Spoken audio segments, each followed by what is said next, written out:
अंधी सास का सच। निशा की सास अंधी थी। वो ठीक से देख नहीं सकती थी, लेकिन शादी के बाद, माँ जी खाना खा लीजिए, और हाँ मैं आपको दवाई दे रही हूँ, वो भी खा लीजिए।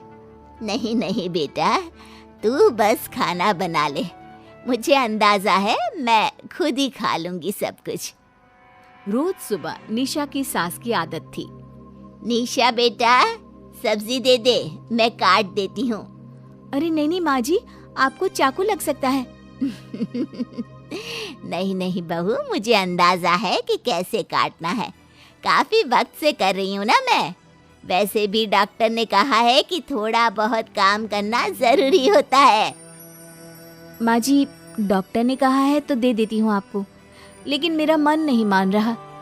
अरे बहू, काम नहीं करूँगी तो कैसे चलेगा, बिल्कुल ही अपाहिज हो जाऊंगी। निशा सास को वो जो काम बोलती वो करने दे देती है।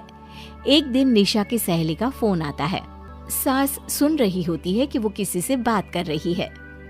क्या हो गया रमा, हमेशा परेशान से ही क्यों रहती हो? आ जाओ ना कभी मेरे घर पर। अरे नहीं रे, तुझे परेशान नहीं करना चाहती हूँ। मैं जानती हूँ तेरी सास अंधी है। अरे कैसे मैनेज करती होगी तू अकेले? मेरे घर में मेरी सास कोई काम नहीं करती। मैंने तो इनको साफ कह दिया है कि काम करेंगी तो ठीक है, नहीं तो इन्हें वृद्धाश्रम छोड़ आऊंगी। निशा की सास सहेली की बात सुनकर डर जाती है। वो बिना निशा का जवाब सुने वहां से चली जाती है।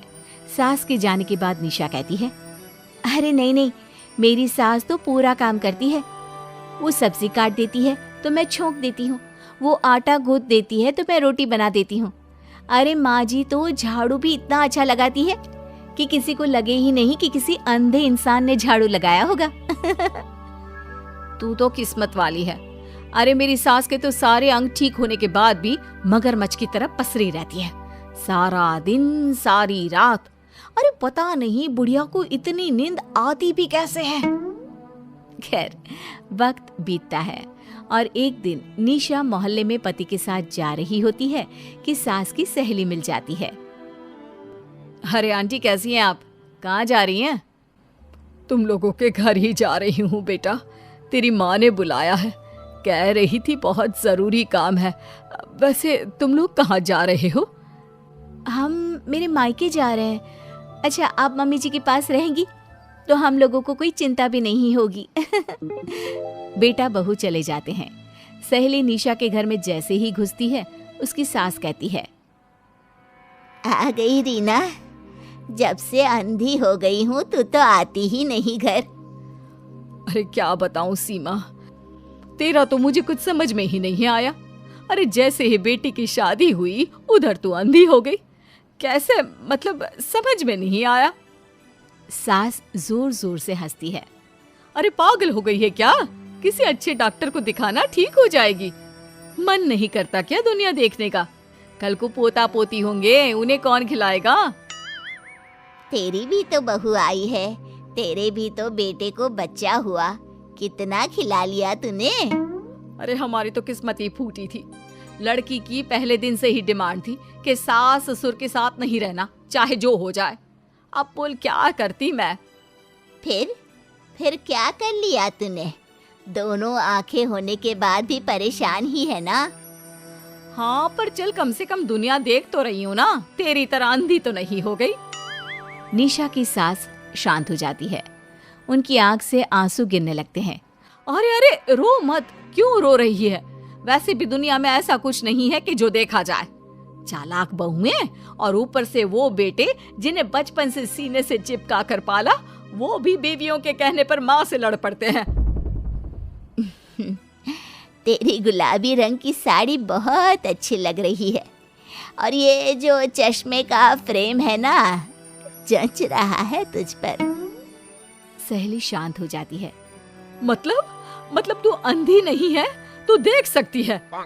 हाँ, तू मेरी सबसे खास सहेली है, इसलिए बता रही हूँ।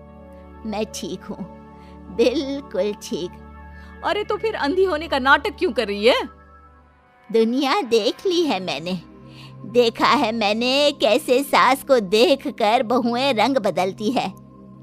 मैं अपने बेटे के बिना नहीं रह सकती, पति का साया तो पहले ही उठ गया। बेटे को बहू ले गई तो क्या करूँगी?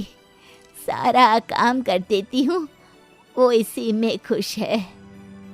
सहेली निशा की सास को गले लगा लेती है। लेकिन झूठ बोलकर कब तक? अरे कब तक ऐसे रहेगी? थोड़ी ही देर में बाहर से बेटा बहू के आने की आवाज आती है। बस चुप कर, जो मैं कर रही हूँ बस साथ दे मेरा, नहीं तो। बहू घर पर आती है। सामने 2 कप में चाय, शादी के एल्बम और कुछ खाने पीने का सामान रखा था। माँ जी, कुछ खाया आपने? खाना क्या है बहू, बस चाय पी है। सब्जी दे दे, मैं काट देती हूँ, रात के खाने की तैयारी हो जाएगी। अरे नहीं माँ जी, मैं खाना बना लूंगी, आप आंटी के साथ बैठिए ना। बहू सारा खाना बनाकर सास को आवाज देती है और सभी बैठकर खाना खाते हैं। माँ जी, ये लीजिए, कटहल खा लीजिए, ये कह रहे थे कि आपको बहुत पसंद है। हाँ हाँ, ला दे। बहू सास को रोटी का डिब्बा पकड़ाती है, लेकिन सास नहीं पकड़ती। वो कटहल देना बहू। बहू जल्दी से सास को कटहल दे देती है।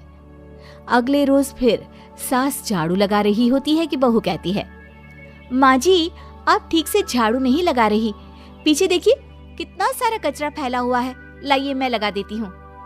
सास डर जाती है और पीछे देखती है। कहाँ बहू? अरे कहीं तो नहीं है कचरा, देख। नहीं माँ जी, आप देख नहीं सकती ना, इसलिए आपको नहीं दिखा। बहू सास से झाड़ू लेकर सारे घर में झाड़ू लगा देती है। सास अब जो काम करने जाती, बहू उनसे छीन लेती। क्या बात है बहू, आजकल तुम मुझे कोई काम क्यों नहीं करने देती? माँ जी, काम ही क्या है, हम 3 लोगों के लिए खाना और 2 कमरे की घर की सफाई, ये तो मैं आसानी से कर सकती हूँ। सास को समझ में नहीं आता कि आखिर बहू ऐसा क्यों बोल रही है। वो कुछ दिनों तक सब देखती है और फिर एक दिन बहू की सहेली आती है। अरे रमा, क्या बात है, कैसे आना हुआ? बैठ, मैं चाय लाती हूँ। अरे नहीं नहीं निशा, तू सहेली से बात कर, मैं ले आती हूँ चाय। वाह, क्या बात है, तेरी सास को आंख से दिख भी नहीं रहा, लेकिन चाय बनाने को तैयार। और एक मेरी वाली है, हाथ पैर हिलाने के भी पैसे लेती है। वैसे यार आज मैं रिलैक्स हूँ, छोड़ आई मैं उन्हें वृद्धाश्रम।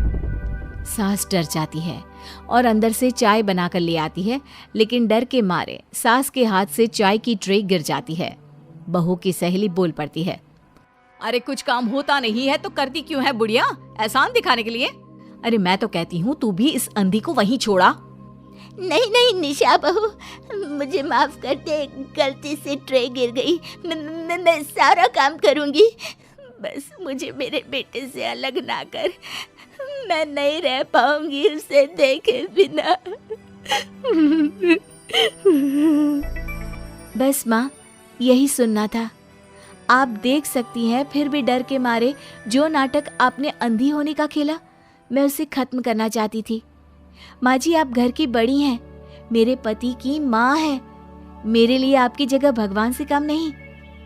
आप अंधी नहीं भी होंगी तो भी मैं कभी भी आपको खुद से दूर नहीं करूंगी। माँ जी, मेरा विश्वास रखिए। फिर निशा सहेली को देखती है। अच्छा होगा रमा कि तू मेरे घर से चली जाए, क्योंकि मेरे घर में ऐसे लोगों के लिए कोई जगह नहीं है जो बड़ों की इज्जत नहीं करते। सास चैन की सांस लेती है। जीती रहे बहू, जीती रहे।